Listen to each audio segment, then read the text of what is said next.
Hello everybody, today we're going to be reading Mr. Men, Little Miss Halloween Party. Is everybody ready for Halloween? I know I am. Mr. Happy had decided to have a fancy dress Halloween party, a trick-or-treat party.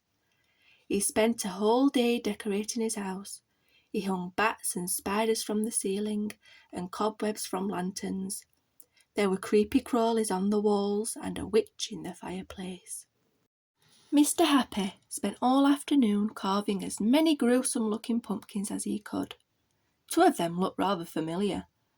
By the time the guests started to arrive, the garden was covered with glowing pumpkins. Mr. Happy dressed up as a vampire to greet his friends. Little Miss Magic dressed up as a witch and arrived on a flying broomstick.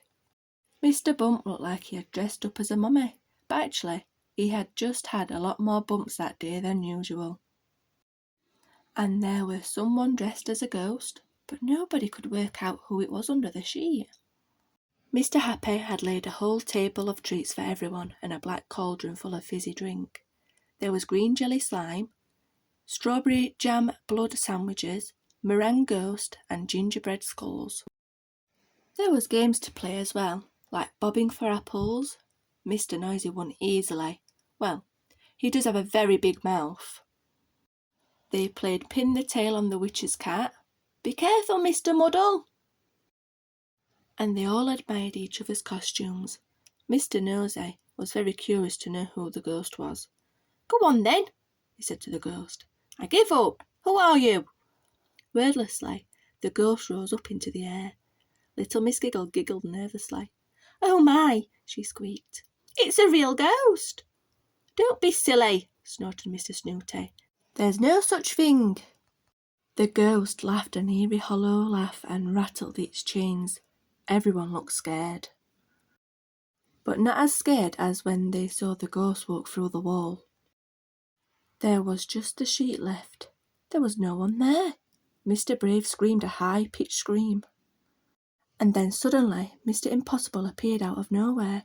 My goodness, laughed Mr. Happy. That was quite some Halloween trick. You really had us scared. I wasn't scared, huffed Mr. Snooty as he crawled out from under the table. That was a very clever disappearing trick, said little Miss Tiny. Yes, nearly as clever as that disappearing trick, exclaimed Mr. Impossible, pointing to the table that had been covered with treats, the table that was now empty, the table that Mr. Greedy was standing beside.